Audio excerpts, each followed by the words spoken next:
सूत जी वर्णन करते हैं कि इस अध्याय में धर्म की व्याख्या की गई है। सत्य, तप, पवित्रता और दान, ये चार ही धर्म के प्रधान अंग हैं। इन चारों का समन्वय ही धर्म है। इन चार तत्वों से जो परिपूर्ण है वही धार्मिक है।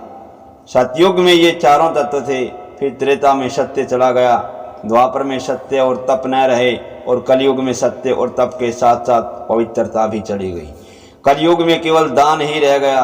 कलयुग में दान ही प्रधान है। दानम एक कलियुगे, कलयुग में केवल दान और दया के सारे ही धर्म रह गया है। परीक्षित राजा ने देखा कि एक बैल केवल एक ही पांव पर खड़ा है और एक व्यक्ति उसे लकड़ी से मार रहा है। राजा ने बैल से पूछा कि तेरे 3 चरण किसने काट दिए? धर्म रूपी बैल ने कहा कि राजन, मैं अभी तक यह निर्णय नहीं कर सका हूँ कि मेरे पांव किसने काटे और कौन मुझे दुखी कर रहा है। कोई कहता है कि काल तुझे दुख दे रहा है, तो कोई कहता है कि कर्म ही मनुष्य को दुख देता है। कोई दुख का कारण स्वभाव बताता है। अपना स्वभाव शांत रखो। काल, कर्म और स्वभाव ही जीव को दुख देते हैं। राजन, मेरे दुख का कारण आप ही सोचें। राजा समझ गए कि वह कठोर पुरुष जो कि गाय बैलों को सता रहा है कली ही है। यह कली ही धर्मनिष्ठों को सताता है। वे कली को दंड देने को तैयार हुए तो कली राजा की शरण में आया। कली ने परीक्षित के चरणों का स्पर्श किया और यही कारण है कि परीक्षित राजा की मति भ्रष्ट हुई। जिस मनुष्य के स्वभाव और चरित्र से हम अनजान हों उसका हमें कभी स्पर्श नहीं करना चाहिए। जिस व्यक्ति का तुम स्पर्श करोगे उस व्यक्ति के कुछ न कुछ परमाणु तुम्हारे शरीर में प्रवेश हो जाएंगे। पुण्यशाली व्यक्ति के परमाणु पवित्र होते हैं और पापी व्यक्ति के परमाणु अपवित्र होते हैं। जैसे व्यक्ति का स्पर्श करोगे वैसे व्यक्ति के परमाणु तुम्हारे शरीर में घुस जाएंगे। परीक्षित राजा ने कली को स्पर्श करने दिया तो उसकी बुद्धि में विकार आ गया। राजा जानते थे कि यह कली है, अपवित्र है, सो उसे दंड देना चाहिए। दुष्टों को दंड देना राजा का धर्म है। फिर भी उन्होंने कली के प्रति दया जताई। उन्होंने कली से कहा कि तुझे मारूंगा नहीं, किंतु तू मेरे राज्य की सीमा से बाहर चला जा। मेरे राज्य में तेरे लिए कोई स्थान नहीं है। कली ने राजा से प्रार्थना की और कहा कि मैं अब कहाँ जा सकता हूँ। तब परीक्षित ने उसे 4 स्थानों में रहने की अनुमति दी। वे स्थान है द्यूत, मदिरा संग, नारी संग और हिंसा। इन 4 स्थानों में क्रमशः असत्य, मद, आसक्ति और निर्दयता, ये 4 अधर्म रहते हैं। जुए और सट्टा का धन जिसके घर में आता है वहाँ साथ साथ कली भी आ जाता है। जहाँ सट्टा वहाँ बट्टा, दाग, और बट्टा दाग जीवन में पक्की तरह लग जाता है। कई लोग ऐसे भी हैं जो जुए और सट्टे में कमाते हैं और फिर उस धन का दान करते हैं। वे मानते हैं कि चलो दान किया, मेरी शुद्धि हो गई, परंतु यह सब व्यर्थ ही है। यह सब अनीति का धन है। ऐसे धन के दान से कभी जीवन शुद्ध नहीं होता। अधर्म का धन प्रभु को स्वीकार्य नहीं। शास्त्र निषिद्ध भोज्य वस्तुएं जहाँ खाई जाती हैं, जहाँ जानबूझकर हिंसा की जाती है, वहाँ कली अवश्य रहता है। इन 4 स्थानों की प्राप्ति होने पर भी कली को संतोष न हुआ। उसने राजा से कहा कि ये 4 स्थान तो गंदे हैं, कोई अच्छा सा स्थान मुझे रहने को मिले तो ठीक है। तो परीक्षित ने उसे सुवर्ण में रहने की अनुमति दे दी। अशुद्ध साधन से जब सुवर्ण घर में आता है तो कली भी उसके साथ आ धमकता है। अनीति और अन्याय से प्राप्त धन में कली है। अनीति द्वारा धन कमाने वाले को तो कली दुखी करता ही है, पर जो यह धन अपने वारिस के लिए रखता है वह वारिस भी दुखी होता है। असत्य, मद, काल, वैर और रजोगुण, यह 5 जहाँ न हो वहाँ आज भी सत्ययुग ही है। जिसके घर में नित्य प्रभु की सेवा और स्मरण होता है, जिसके घर में आचार विचार का पालन होता है, उसके घर में कली का प्रवेश कभी नहीं होता। बैल के 3 पग परीक्षित ने फिर लगा दिए, अर्थात धर्म की फिर स्थापना कर दी। कली ने सोचा कि राजा ने 5 स्थान रहने के लिए दिए हैं, अब कोई तकलीफ नहीं है, अब परीक्षित राजा के घर में भी कभी भी घुस जाऊंगा। एक दिन परीक्षित को जिज्ञासा हुई कि देखूं तो सही कि मेरे दादा ने मेरे लिए घर में क्या क्या रख छोड़ा है। एक पेटी में स्वर्ण मुकुट मिला। बिना कुछ सोचे ही राजा ने मुकुट पहन लिया। यह मुकुट तो जरासंध का था। जरासंध के पुत्र ने सहदेव से वह मुकुट मांगा था कि मेरे पिता का मुकुट मुझे दे दो। लौटाने की सहदेव की इच्छा न थी। फिर भीम जबरदस्ती यह मुकुट लाया था, सो यह धन अनीति का था। अनीति का धन उसके कमाने वाले को और वारिस को भी दुखी करता है, इसलिए उस मुकुट को पेटी में बंद करके रखा गया था। आज परीक्षित ने देखा तो उसे पहन लिया। वह मुकुट अधर्म से लाया गया था, इसलिए उसके द्वारा कली ने परीक्षित की बुद्धि में प्रवेश किया। इस मुकुट को पहनकर राजा परीक्षित वन में शिकार करने गए।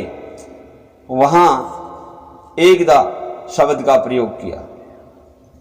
राजा वैसे तो कभी शिकार करने के लिए जाते नहीं थे, किंतु आज गए हैं। अनेक जीवों की हत्या की। मध्याह्न काल में होने पर राजा को भूख और प्यास सताने लगी। उन्होंने एक ऋषि के आश्रम में प्रवेश किया। शमीक ऋषि समाधि में लीन थे। कोई संत जन ध्यान में बैठे हों वहां मत जाना। यदि जाना पड़े तो प्रणाम करके लौट आओ। उस समय लौकिक बात न छेड़ो। प्रभु के साथ एक होने की इच्छा संत की होती है। लौकिक बातें उनके तप ध्यान भजन में बाधा रूप बनेंगी। परीक्षित ने सोचा कि इस देश का मैं राजा हूं, फिर भी ऋषि मेरा स्वागत क्यों नहीं करते हैं। शायद स्वागत न करने का नाटक ही वे कर रहे हों। राजा की बुद्धि में कली ने प्रवेश किया था, अतः शमीक ऋषि की ही सेवा करने की अपेक्षा राजा ऋषि से सेवा की अपेक्षा कर रहे हैं। उन्हें दुर्बुद्धि ने आ घेरा। उन्होंने एक मरा हुआ सांप शमीक ऋषि के गले में पहना दिया। उन्होंने तपस्वी का अपमान किया। अन्य को अपमानित करने वाला स्वयं ही अपमान करता है। अन्य को छलने वाला खुद अपने को ही छलता है, क्योंकि सभी में आत्मा तो एक ही है। राजा ने शमीक ऋषि के गले में तो मरा हुआ सांप पहनाया, किंतु ऐसा करके उन्होंने अपने गले में तो मानो जीवित सांप ही पहन लिया। सर्प काल का स्वरूप है। सर्प साक्षात काल का स्वरूप है। सभी इंद्रिय वृत्तियों को अंतर्मुख करके प्रभु में स्थिर हुआ ज्ञानी जीव ही शमीक ऋषि है। ऐसे ज्ञानी जीव के गले में सर्प पहनाने का अर्थ है काल को मारना। जितेंद्रिय योगी का काल स्वयं मरता है, अर्थात काल उसे प्रभावित नहीं कर सकता। राजा का अर्थ है रजोगुण में फंसा भोग प्रधान विलासी जीव। ऐसों के गले में सर्प लटकाता है, अर्थात जीवित सर्प उसके गले में है। शमीक ऋषि के पुत्र श्रृंगी ने जब यह बात जानी तो वह क्रोध से भड़क उठा कि ऋषि का अपमान करने वाला यह राजा क्या समझता है। अपने मन में उसने सोचा कि ब्रह्म तेज अब भी जगत में विद्यमान है, मैं राजा को शाप दूंगा। श्रृंगी ने राजा को शाप दिया कि तूने तो मेरे पिता के गले में मरा हुआ सांप पहना दिया, किंतु आज से 7वें दिन तुझे तक्षक नाग डसेगा। परीक्षित ने अपने सिर से मुकुट उतारा तो तुरंत उसे अपनी भयंकर भूल का भान हुआ। मैंने आज पाप किया। मैंने मति भ्रष्ट होकर ऋषि का अपमान किया। जब मति भ्रष्ट हो जाए तो मान लो कि कुछ न कुछ अशुभ अवश्य होगा। पाप हो जाए तो उसका विचार करके अपने शरीर को सजा दो। भोजन करने से पहले सोच लो कि मेरे हाथों से कुछ पाप तो नहीं हो गया ना। जिस दिन पाप हुआ हो उस दिन अनशन करो तो फिर कभी पाप नहीं होगा। धन्य है परीक्षित राजा, उसने जीवन में एक बार ही पाप किया था, किंतु पाप को जानने के बाद उसने पानी तक नहीं पिया। ऋषि कुमार द्वारा दिए गए शाप की बात सुनकर उसने सोचा कि अच्छा ही हुआ कि मुझे मेरे पाप की सजा मिल गई। परीक्षित सोचते हैं कि मैं संसार के विषय सुखों में फंस गया था, अतः मुझे सावधान करने के लिए प्रभु ने मुझ पर यह कृपा की है। मुझे अगर शाप न मिला होता तो मैं भला कब वैराग्य धारण करता। मेरे लिए प्रभु ने शाप अवतार धारण किया है। मृत्यु सिर पर मंडरा रही है, ऐसा सोचते रहोगे तो पाप नहीं होगा। परीक्षित ने गृह त्याग किया और वे गंगा घाट पर आए। उन्होंने गंगा स्नान किया और ये निश्चय किया कि अन्न जल का त्याग करके अब प्रायश्चित व्रत करूंगा। बड़े बड़े ऋषियों ने यह बात सुनी तो वे बिना बुलाए ही वे राजा से मिलने आ गए। उन्होंने सोचा कि परीक्षित अब राजा नहीं राजर्षि बन गए हैं। राजा के विलासी जीवन का अब अंत हुआ है, राजा का जीवन अब बदल गया है और इसलिए वे सब परीक्षित से मिलने आए। परीक्षित ने खड़े होकर सबको प्रणाम करके उनकी पूजा की।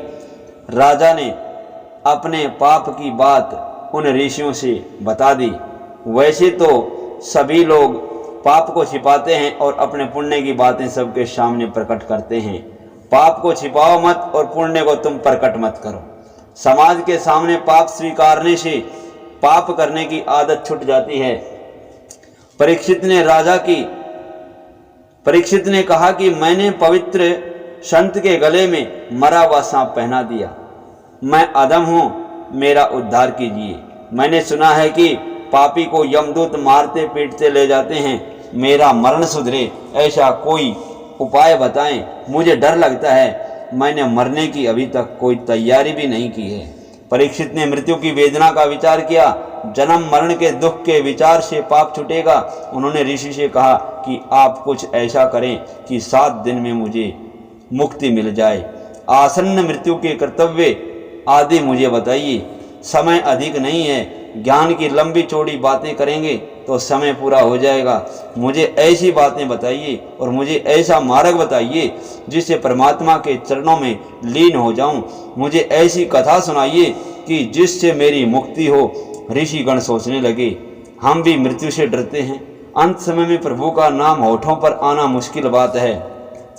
मात्र 7 ही दिन में राजा को कैसे मुक्ति मिलेगी, यह तो अशक्य ही है। इससे सब ऋषि चुप हो गए हैं। 7 ही दिन में मुक्ति का पाना असंभव सा ही है। मृत्यु के पास का समय अति नाजुक होता है। महाज्ञानियों को भी मृत्यु का डर लगता है। राम नाम जल्दी होठों पर नहीं आता। रामचरितमानस में बाली ने कहा है, जन्म जन्म मुनि जतन कराही, अंत राम कही आवत नाही।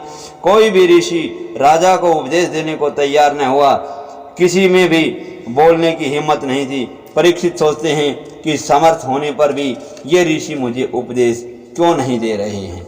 वे सोचते हैं कि जगत के जीव चाहे मेरा त्याग करें, मैं भगवान का आसरा लूंगा। भगवान नारायण कृपा करेंगे। अब समय अधिक नहीं है। मैं किसकी शरण लूं? मैं अपने परमात्मा की ही शरण लूं। वे तो मेरी उपेक्षा नहीं करेंगे। मैं पापी तो हूं किंतु पांडव वंशी हूं। अब बिना ईश्वर के मेरा कोई नहीं है।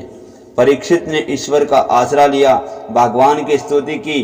द्वारकानाथ को याद किया। मैंने कोई सत्कर्म नहीं किया। वे ब्राह्मण मुझे उपदेश नहीं दे रहे हैं क्योंकि मैं अधम हूँ। जब परमात्मा के गर्भ में मैं था तब ब्रह्म स्तर से मेरी रक्षा की थी। वे आज भी मेरी रक्षा अवश्य करेंगे। मैं पापी तो हूँ किंतु भगवान का हूँ। नाथ मैं आपका हूँ। दुष्ट तमोपि दया रहितो अपि कृष्णा तवास्मि न चास्मि परस्य। हे द्वारिकानाथ, मैं आपकी शरण में आया हूँ। आपने जब मेरा जन्म उजागर किया है तो मेरी मृत्यु भी सुधारिए। परमात्मा ने सुखदेव जी को प्रेरणा दी कि वहां जाओ, शिष्य योग्य है। परीक्षित के जन्म को सुधारने के लिए द्वारिकानाथ स्वयं आए थे, किंतु मुक्ति देने का अधिकार केवल शिव जी का है। इसलिए भगवान शिव जी ने कहा, भगवान शिव जी के अवतार सुखदेव जी वहां पधारे।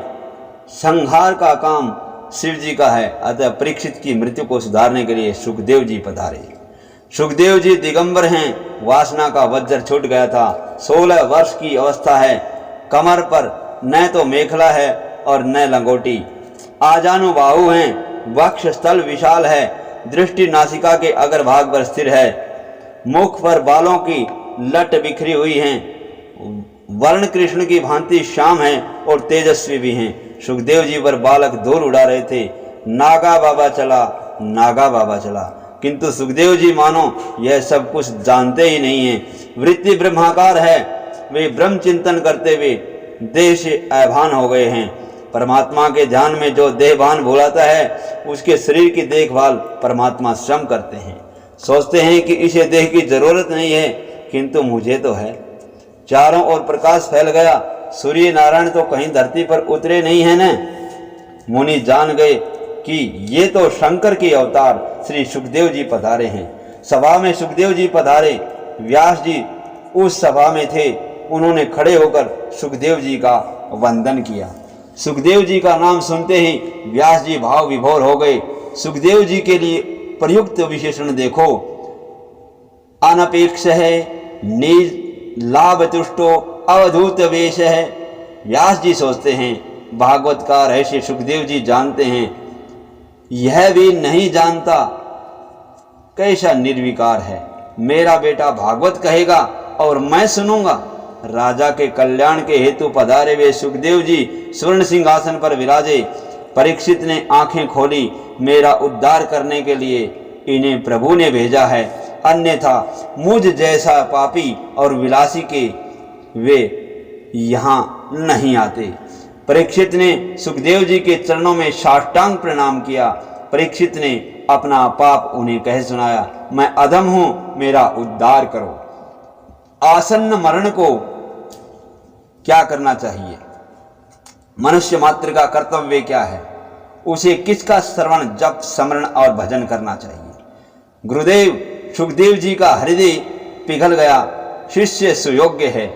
अधिकारी शिष्य मिलने पर गुरु का दिल कहता है कि उसे अपना सर्वस्व दे दूं। गुरु ब्रह्मनिष्ठ हो और निष्काम भी हो तथा शिष्य प्रभु दर्शन के लिए आतुर हो तो 7 दिवस तो क्या 7 मिनट में प्रभु के दर्शन हो सकते हैं। अन्यथा गुरु लोभी हो और शिष्य लौकिक सुख की इच्छा करता हो तो दोनों नरकवासी होते हैं। लोभी गुरु और लालची चेला होए नरक में ठेलम ठेला। सुखदेव जी कहते हैं, राजन तू घबराता क्यों है? अभी 7 दिन बाकी हैं। मैं तेरे पाप से कुछ लेने नहीं देने आया हूं। मैं निरपेक्ष हूं। मुझे जो आनंद मिला है और परमात्मा के जो दर्शन हुए हैं वही दर्शन तुझे कराने आया हूं। मुझे जो मिला है वह तुझे देने आया हूं। मेरे पिताजी भूख लगने पर दिन में एक बार बेर खाते थे, किंतु इस कृष्ण कथा में भजनानंद इतना मिलता है कि मुझे तो बेर भी याद नहीं आते। मेरे पिताजी वस्त्र पहनते थे। प्रभु चिंतन में मेरा वस्त्र कब और कहाँ छूट गया यह भी मुझे खबर नहीं है। 7 दिन में तुझे कृष्ण दर्शन कराऊंगा। मैं बादरायणी हूँ। कृष्ण आनंद में मस्त होने के बाद बेर खाना भी कहाँ रहा। भागवत बादरायणी। भगवान बादरायणी सुखदेव जी का संपूर्ण वर्णन वैराग्य शब्द से व्यक्त हो सकता है। बादरायणी के स्थान पर सुख शब्द का प्रयोग चल सकता था क्या? भागवत में एक भी शब्द का प्रयोग निरर्थक नहीं है। सुखदेव जी के वैराग्य को दिखलाने के लिए इसका प्रयोग किया गया है। सुखदेव जी बादरायण व्यास जी के पुत्र हैं। व्यास जी का तप और वैराग्य कैसा था? व्यास जी सारा दिन जप तप किया करते थे और भूख लगने पर सारे दिन में केवल एक बेर खाते थे। केवल बेर का ही आहार करते थे, अतः वे बादरायण कहलाए। ऐसे बादरायण के सुखदेव जी पुत्र हैं जिसमें खूब ज्ञान वैराग्य हो, दूसरे को सुधार सकता है। सुखदेव जी में वे दोनों पूर्णतः थे। आज के सुधारक में त्याग और संयम दिखाई ही नहीं देता। वह दूसरों को क्या सुधारेगा? मनुष्य पहले अपने आप को ही सुधारने का प्रयत्न करे। राजन, जो समय बीत गया उसका स्मरण मत करो, भविष्य का विचार भी मत करो, सिर्फ वर्तमान को सुधारो। 7 दिन बाकी रहे हैं, मेरे नारायण का स्मरण करो, ध्यान करो, तुम्हारा जीवन अवश्य उजागर होगा। लौकिक रस के भोगी को प्रेम रस नहीं मिलता, भक्ति रस भी नहीं मिलता। जिसने काम का त्याग किया है वही रसिक है। जगत का रस कटु है, प्रेम रस ही मधुर है। जो इंद्रियों के अधीन होता है उसे काल पकड़ता है। भागवत का वक्ता सुखदेव जी जैसा होना चाहिए। हरे राम राम राम हरे हरे, हरे कृष्ण कृष्ण कृष्ण हरे हरे।